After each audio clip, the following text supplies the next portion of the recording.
Assalamualaikum warahmatullahi wabarakatuh.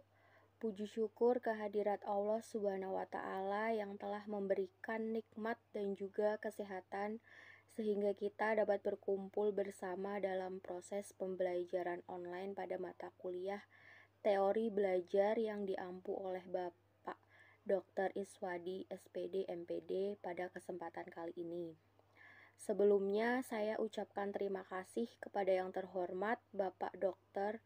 Iswadi SPD MPD dan semua teman-teman yang mengikuti mata kuliah teori belajar. Adapun topik yang akan kami bahas pada kesempatan ini adalah teori belajar konstruktivistik. Perkenalkan, nama saya Winda Wulandari yang akan bertugas sebagai moderator. Pada hari ini, saya akan membimbing jalannya diskusi ini. Adapun anggota kelompok saya yaitu Kak Astuti Chandrawulan dan Kak Umi Hani Rufaidah. Sedangkan rangkaian acara yang akan kita lewati adalah yang pertama sesi pembukaan, yang kedua sesi penyampaian dan penyajian materi, yang ketiga sesi tanya jawab, dan yang terakhir sesi penutup. Baiklah teman-teman, langsung saja kita mulai ke sesi yang pertama yaitu pembukaan. Marilah kita mengucapkan basmalah bersama-sama. Bismillahirrohmanirrohim. Selanjutnya sesi yang kedua yaitu penyampaian dan penyajian materi. Saya persilahkan untuk Kak Umi Hani Rufaidah membacakan materi yang pertama. Baik, terima kasih. Materi yang kami akan bahas adalah mengenai teori belajar konstruktivistik. Yang kami akan bahas adalah yang pertama, pengertian teori belajar konstruktivistik. Kedua, ciri-ciri pembelajaran secara konstruktivisme. Ketiga, prinsip-prinsip konstruktivistik. Keempat, tujuan teori belajar konstruktivistik. Dan yang kelima, kelebihan dan kekurangan teori konstruktivistik. Selanjutnya, pengertian teori belajar konstruktivistik. Asal kata konstruktivisme adalah to construct, yang artinya membangun atau menyusun. Menurut Karin dalam Agriamurti 2009 bahwa teori konstruktivisme adalah teori pembelajaran yang menekankan bahwa siswa sebagai pembelajar tidak menerima begitu saja pengetahuan yang mereka dapati, tetapi mereka secara aktif harus membangun pengetahuan itu secara individual. Menurut paham konstruktivisme, pengetahuan itu merupakan konstruksi atau bentuk dari orang yang mengenal sesuatu. Konstruksi berarti bersifat membangun dalam konteks filsafat pendidikan. Konstruktivisme adalah suatu upaya membangun tata susunan hidup yang berbudaya modern. Konstruktivisme merupakan landasan berpikir pembelajaran konseptual, yaitu bahwa pengetahuan dibangun oleh manusia sedikit demi sedikit. Menurut Ranfoy, konstruktivisme adalah suatu filsafat belajar yang dibangun atas anggapan bahwa dengan mempraksikan pengalaman-pengalaman sendiri. Sedangkan teori konstruktivisme adalah teori yang memberikan kebenaran terhadap manusia yang ingin belajar atau mencari kebutuhan tersebut dengan bantuan fasilitas orang lain. Yang terpenting dalam teori ini adalah proses pembelajaran siswa lah yang harus mendapatkan penekanan. Mereka lah yang harus aktif mengembangkan pengetahuan mereka, bukannya guru atau orang lain. Mereka yang harus bertanggung jawab terhadap hasil belajarnya. Kreativitas dan aktifan akan membantu mereka untuk berdiri sendiri dalam kehidupan kognitif siswa.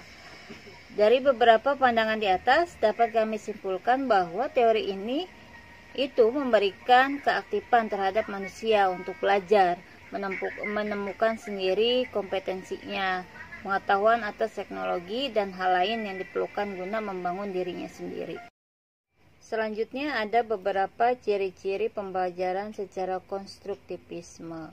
Adapun ciri-ciri pembelajaran secara konstruktivisme adalah yang pertama itu memberikan peluang kepada murid untuk membina pengetahuan baru melalui penglihatan dalam dunia sebenarnya. Yang kedua, menggalakkan soalan atau ide yang dimulakan oleh murid dan menggunakan sebagai panduan merancang pengajaran. Yang ketiga, menyokong pembelajaran secara kooperatif, mengambil kira sikap dan pembawaan murid. Yang keempat, mengambil kira dapatan kajian bagaimana murid itu belajar sesuai ide. Yang kelima, menggalakkan menerima daya usaha dan otonomi murid. Yang keenam, menggalakkan murid bertanya dan berdialog dengan murid dan guru. Ciri selanjutnya, menganggap pembelajaran sebagai suatu proses yang sama penting dengan hasil pembelajaran yang terakhir, menggalakkan proses inquiry murid melalui kajian dan eksperimen. Baiklah, di sini saya Astuti Chandrawulan akan melanjutkan presentasi dari Kak Umi. Di sini saya akan menjelaskan materi tentang prinsip-prinsip teori belajar konstruktivistik. Apa saja prinsip-prinsip tersebut? Yang pertama, pengetahuan dibangun dan dikembangkan oleh siswa sendiri. Yang kedua, pengetahuan tidak dapat dipindah dari guru ke siswa, kecuali hanya dengan keaktifan siswa sendiri untuk menalar.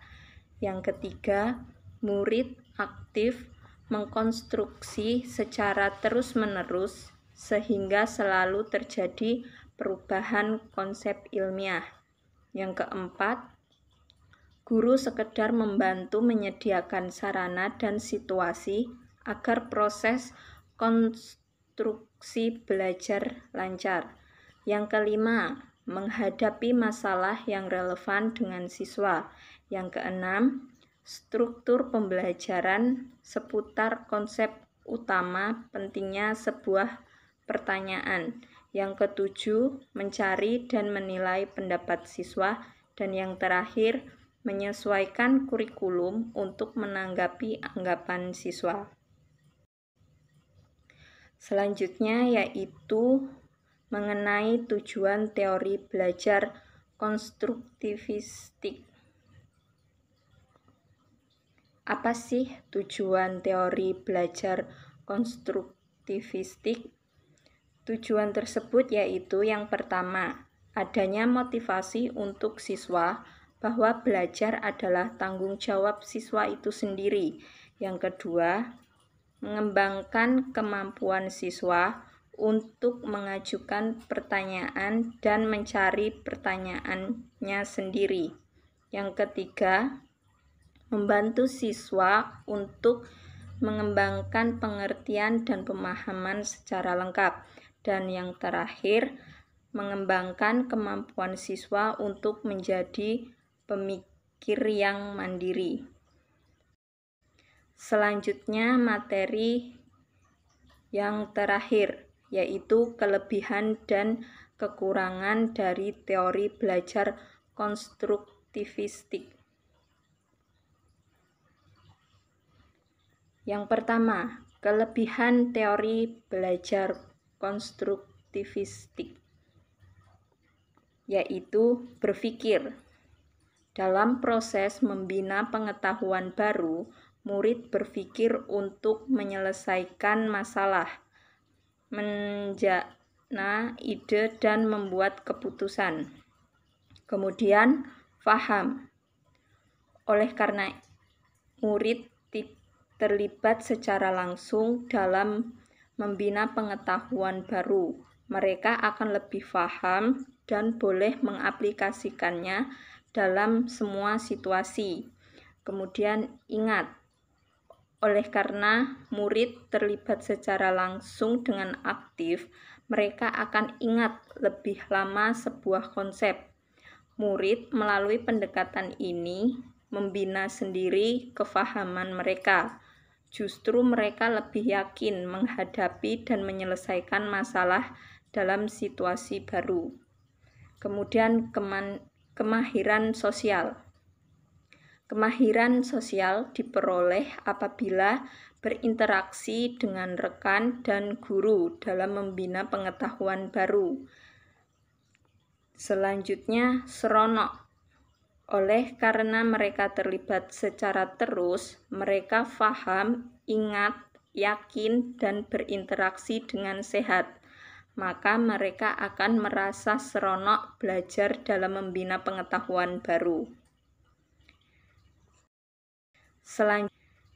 Kemudian kedua, kekurangan teori belajar konstruktivistik, yaitu yang pertama, tidak cocok untuk siswa pasif. Yang kedua, siswa belajar secara konsep dasar, tidak pada keterampilan dan siswa itu sendiri. Dan yang terakhir, tidak memusatkan pada kurikulum yang ada. Demikian penjelasan yang bisa saya sampaikan. Kurang lebihnya mohon maaf dan saya kembalikan kepada moderator. Terima kasih. Baik, selanjutnya saya akan membacakan kesimpulan dari presentasi kelompok kami. Kesimpulannya yaitu, teori belajar konstruktivitis adalah teori belajar yang menekan siswa untuk belajar aktif mencari pengetahuan, informasi, dan hal lain yang diperlukan dengan cara berinteraksi dengan orang lain atau lingkungan, guna membangun dirinya sendiri. Guru hanya sebagai fasilitator saja yang hanya mengarahkan siswa agar tidak melenceng dari tujuan belajar. Selanjutnya kita memasuki sesi penutup. Demikian tadi presentasi kelompok kami. Mari kita mengucapkan alhamdulillah. Saya sebagai moderator mohon maaf atas kekurangannya dan terima kasih untuk perhatiannya. Wassalamualaikum.